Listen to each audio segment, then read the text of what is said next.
and welcome to Macros with Mythili, the ET Now program that takes a hard look at all the major macroeconomic issues and developments in India and overseas.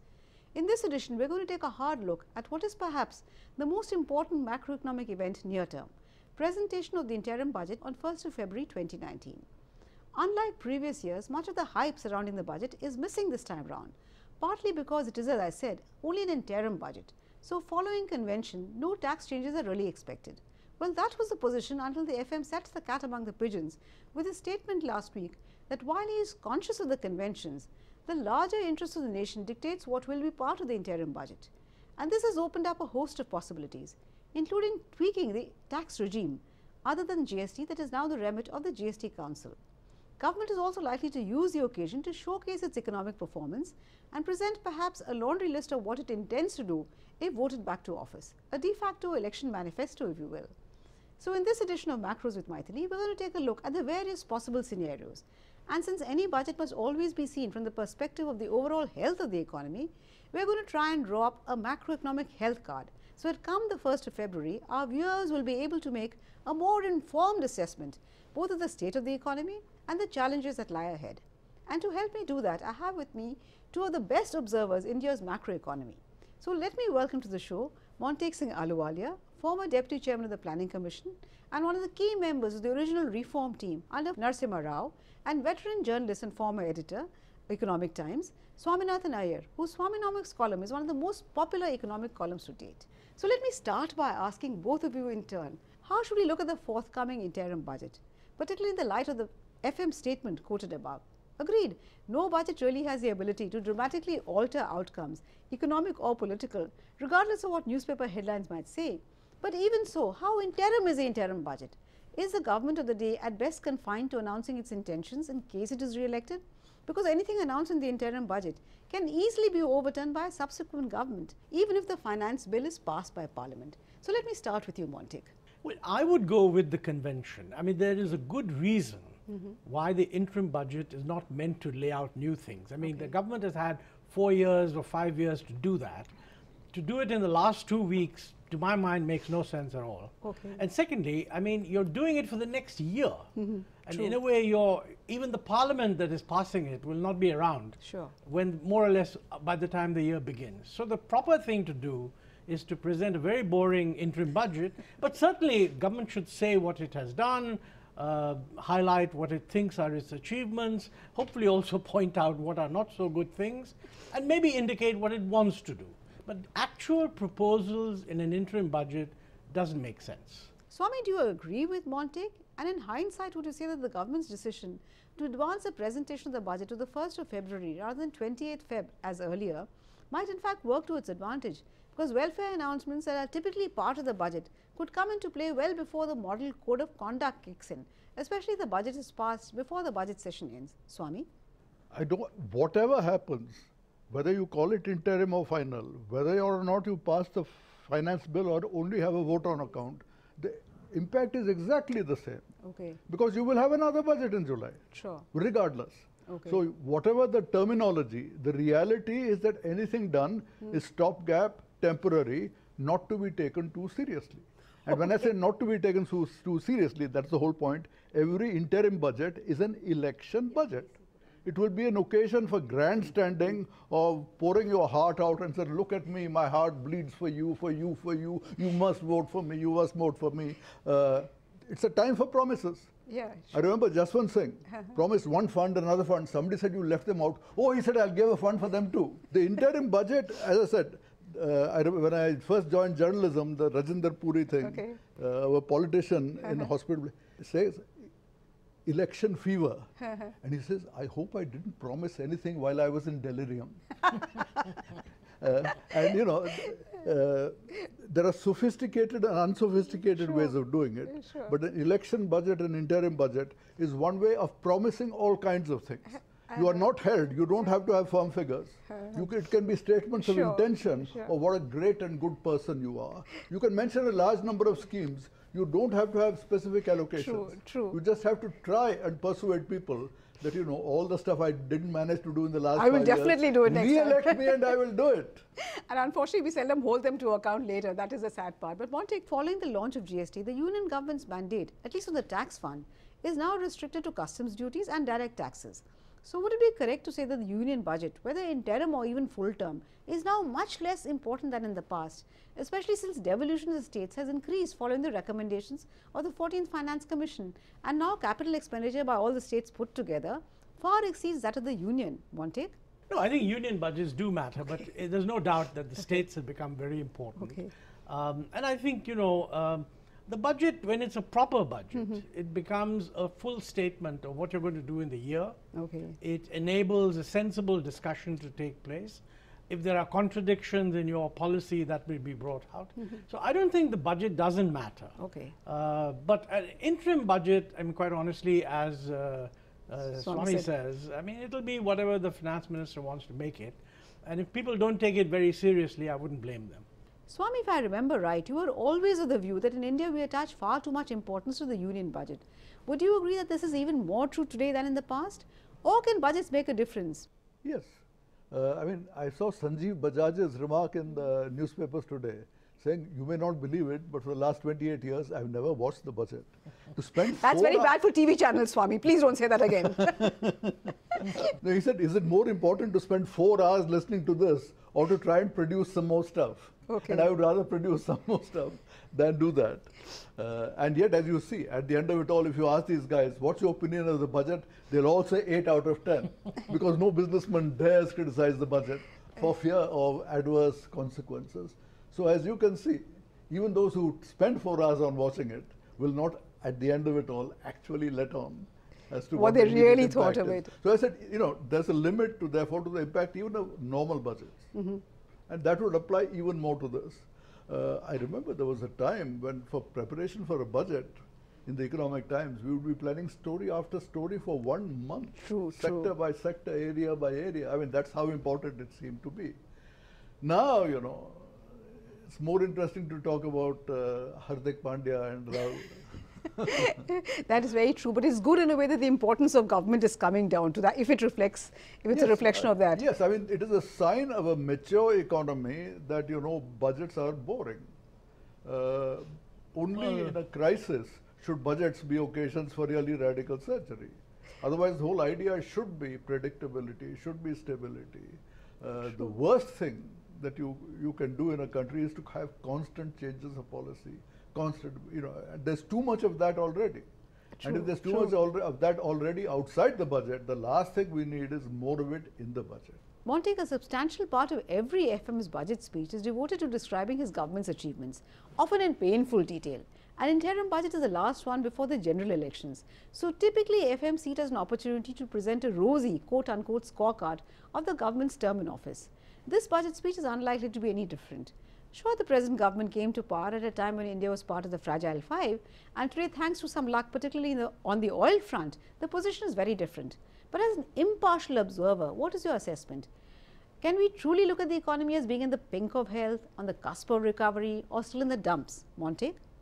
Well, look, any economy, there's a mixture of positives and negatives. I mean, one thing is very clear that, you know, we were at a low point. You have booms and busts. When this government came in, we were just getting out of a low point. It had a huge bonanza. It's not a small thing. Prices, huge bonanza on oil prices, and the economy has begun to move up. Now, you've got to compare it. What are you comparing it with? The potential, perhaps? Well, when the government came in, I think I remember the economic survey that Arvind Subramaniam brought out, 2015, said that we are now poised for 8 to 10% growth. Right. Now, ignoring all these debates about the numbers, GDP. we're nowhere near 8 to 10%. 7, maybe a little more than 7, that seems to be. Now, compared to the rest of the world, that's not bad. So, but it's not what we ought to be. That's point number one. I think one of the big things the government did, well, one was demonetization. In my view, just a mistake. Even the government has accepted that it cost us something in terms of growth. So that's, I don't know if the finance minister is going to put the finishing line on that particular one. I think the GST was the right kind of thing to do. In my view, not very well done. And I think they're doing something about it. Maybe he'll give some indication. I mean, for example, all over the world, the crux of the GST is people will say one rate and maybe you can make it two. Right. So if he can give an indication, you know, how many rates is he working towards in the GST Council? That would be a useful thing. Sure. The other two areas which I worry about, I mean, one was clearly the banking system, right? I mean, Raghuram Rajan started the process by saying things are really problematic. We've seen the peaking of the NPAs. We hope. We don't actually have a game plan of how you're going to restore it. Sure. Okay. And two things. I mean, one is how much recapitalization. Two is what are the bank reforms? Because virtually everybody said that you need to recapitalize, but it must be combined with banking reform. We have no idea what that banking reform is. I think one very good thing was the IBC, the bankruptcy code. You know, it got jammed up. I think that some mistakes were also made, in my view, on raising customs duties. I mean, it reversed something which several governments, including Vajpayee's government, had done to keep lowering customs. Remember, our customs duties are still the highest in the world. Now, on the one hand, we want to integrate with Southeast Asia. We want to join the free trade area, etc., etc. That cannot be done unless we get used to the idea that we shouldn't be adopting a protectionist policy. Now, it would be good to get from the finance minister a comprehensive picture. You know, how does he see things happening? Swami, would you agree with Montague's assessment? Also, an economy's health is usually measured by three parameters. The fiscal deficit gives you an idea of the internal balance, the current account deficit that tells you about the external balance, and inflation. And all three we seem to be better off than before. Or is that just a mirage, at least as far as the fiscal deficit is concerned? Because if we look at the union and the states together, it isn't a very much better picture, Swami. The macros are okay. The fiscal deficit, as you said, it's a question of has enough been done, to which the answer would have to be no. I mean, the target of 3% of GDP as fiscal deficit was originally supposed to be reached in 2008. It is now 10 years later, and you're still straining, and for the 3.3% which Jaitley promised, all kinds of smoke and mirrors, all kinds of fudges of one kind or the other. So, you know, very clearly you have not succeeded. The damage is limited because some of the consequences which you might have seen as very high interest rates or inflation is not there. So you could say within the overall thing, the rise in productivity, the rise in revenues, you are managing it. But it's worth mentioning that the combined fiscal deficit of center and states at 6.5% is among the highest anywhere in the world, and that there are many countries like Argentina that have gone bust with fiscal deficit of 4%. We are growing much faster, so I mean, we will not go bust. But all I can say is that if there is this new target of getting to a debt to GDP ratio of 60% by 2025, are you on track for that? And the answer is absolutely no. You would have to do much, much more on the fiscal front if you have to get anywhere near that. But yes, that's a longer term issue. But right now, on the main macros, there is no problem. When you go below that in terms of popular discontent of various kinds, two big things come out. One is agriculture, others jobs. We'll go into the sectoral issues a little later, Swami, but let me just interrupt you at the moment because it's time for us to slip into a very short break. But please do stay with us. We'll be back very soon.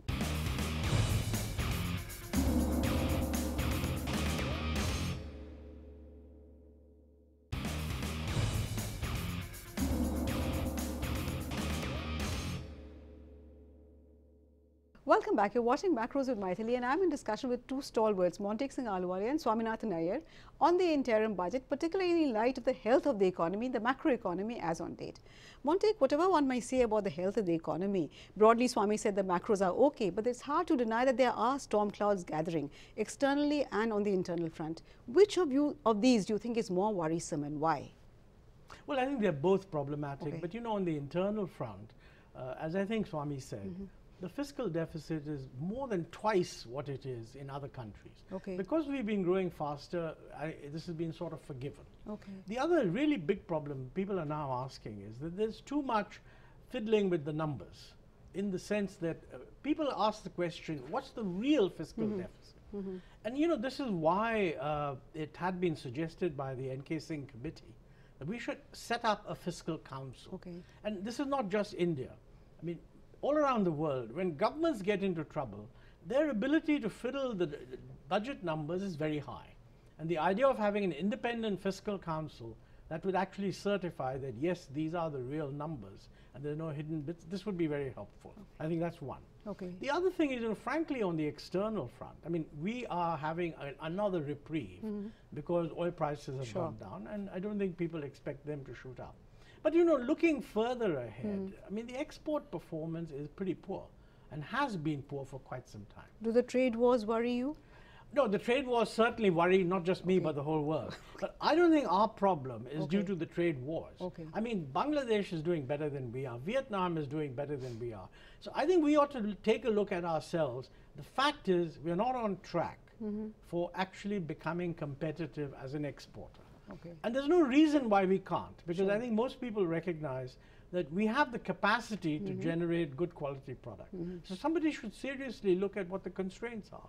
In that area. Swami, would you agree with that assessment, or do you think the fault lines lie more in our inability to create jobs, the stress in the agriculture sector, and what kind of a program or scheme could the government announce, keeping in mind our fiscal constraints as well?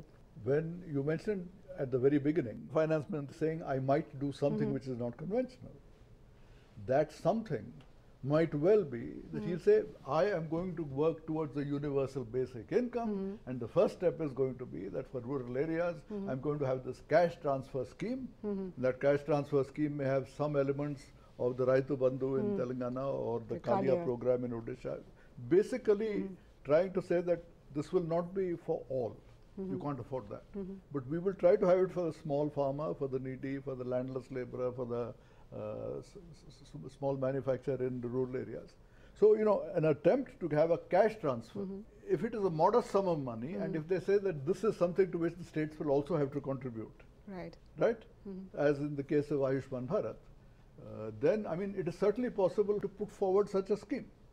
And whether that scheme will fly, I don't know. And would this require retaining the scrapping of the subsidies, or will he retain that and have this? Nobody is going to scrap the subsidies. That politically, that's a no-no right now. So this is going to, it's just like Raita Bandhu was over and above the existing things. Similarly, nobody is talking about scrapping the subsidies. Therefore, the question does arise, can you afford it? Afford it, yes. And the answer is, Telangana could afford it. Odisha has a revenue surplus, I believe they can afford it. So, you can put forward a scheme where, shall we say, the government is building on this. So, you are in some sense topping up what is already acting on the states, and the states that are not doing it, you can say, if Telangana and Odisha can do, you can do it too. So, it's entirely possible to put forward a scheme like this, where there is a central element with participation from the states, and if the states don't do it, you can blame them. Say, bad boy. So, is it possible fiscally to provide 40,000 crores one way or the other? Of course it is. So I said, you can put forward this kind of idea, and it will have to be fleshed out in the final budget. But I certainly see a distinct possibility it will be done. Monty, the fact is that if you look at the 3 interim budgets that we've had since 1998-99, the inescapable, if somewhat simplistic conclusion really is that the 2 interim budgets where the government tried to be fiscally prudent in the previous year were followed by defeat for the ruling party. Whereas the interim budget of 2009, where the previous year witnessed reckless spending, if I may say so, was followed by victory for the ruling party. Is this an inevitable consequence in poor democracies where voters are much more swayed by the immediate rather than long-term gratification? And how can we get governments to act responsibly long-term and not be driven by electoral cycles? That's a very tough question for all countries. I mean, 2009 was a unique occasion because we'd just been hit by the global financial crisis. I mean, the world was feeling a sense of emergency. Now, we had done a lot of things before the interim budget. With an eye on the elections. Pranab Mukherjee had lowered, well, whatever you do is always with an eye to politics. But he lowered the tax rates sometime in January in what was called the third fiscal stimulus. And that was not connected with the interim budget. In the budget itself, all he said was, look, the world's in a slump or something, and we need to stimulate the economy. And I think in the interim budget, we're going to do this, and I'm asking the Planning Commission to prepare where we're going to spend it. I thought that was entirely correct. Now, when you talk about the current situation, some of the points that have been raised, you know, I think if you reduce something, if you start off with a universal basic income, then you say, well, it's not really universal, and it's not really for everybody, and it's a small amount, and it's even smaller because it depends on what the states will do. Then it just boils down to spending X thousand crores. But you know, you have to ask yourself, is that the most useful way of spending that X thousand crores? I don't think so. Okay. I mean, you're in a situation where we're neglecting irrigation. States are not doing what they should be doing on irrigation. We are really falling behind on infrastructure. I mean, one of the reasons we're not doing well on exports and also in producing jobs, you know, jobs are really going to come from growth in non-agricultural sector. It's because we haven't developed the right infrastructure. We're not doing enough on education, we're not doing enough on health. So throwing away money at what looks like an attractive thing, it amounts to saying, and therefore, I'm not going to build infrastructure by that amount, I'm not going to do this, I'm not going to do the other. This is what doesn't come out when it's an interim budget. You just announce the new things. Swami, all commentators set great store by the fiscal deficit number. But are we really making too much of a fuss? Does it really matter if it is, say, 3.5 instead of 3.3? Also, it is a fact that reward from painful structural reforms often comes after a long time lag. So it could well be the case that a successor government, possibly from the rival party, reaps the reward. So how do democracies deal with this inherent bias against structural reform that is necessarily entails some short-term pain for long-term gain? The very fact that nobody achieves the target suggests that, you know, it's not really taken that as seriously as you're trying to put forward. It's a talking point because it's a benchmark, right? Sure. But the fact that it's constantly breached, the fact that lots of smoke and mirrors is used, shows that it's actually not taken as seriously.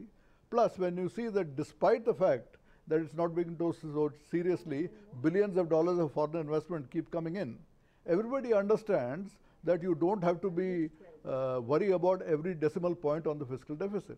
The question is, what is the overall trend on macroeconomic stability? Everybody agrees that in the long run you need to do something, but in the short run you will surely get away with some slippage because you're in that particular position. So yes, I think you need to talk about the fiscal deficit because it is a benchmark issue. But Montek, you know, as all of us economists would like to perhaps believe that economies now have attained, you know, a momentum of their own, and there's only that much that politics can really influence economic outcomes. Look at the US. The US economy is growing so well despite all that Trump is doing, which is goes against all basic laws of economics. So can we say that there's only politics does not really matter very much as far as growth is concerned, or is it growth fundamentally defined by politics? Well, you know, there's a lot of economists in the US who recognize that in the short run, the US is doing well, but they're calling it a sugar high. Okay. And so they expect that the comeuppance will be there a year later. Okay. We'll have to see. Okay. But, you know, I think that on the role of politics, in my view, if you think that our long-term growth potential is, let us say, 8%, which I think it is, if we do a whole lot of things, then whether we get there or not is going to depend on policy. And my guess is that a credible fiscal trajectory, not the number at any given point, but a credible fiscal trajectory is part of that.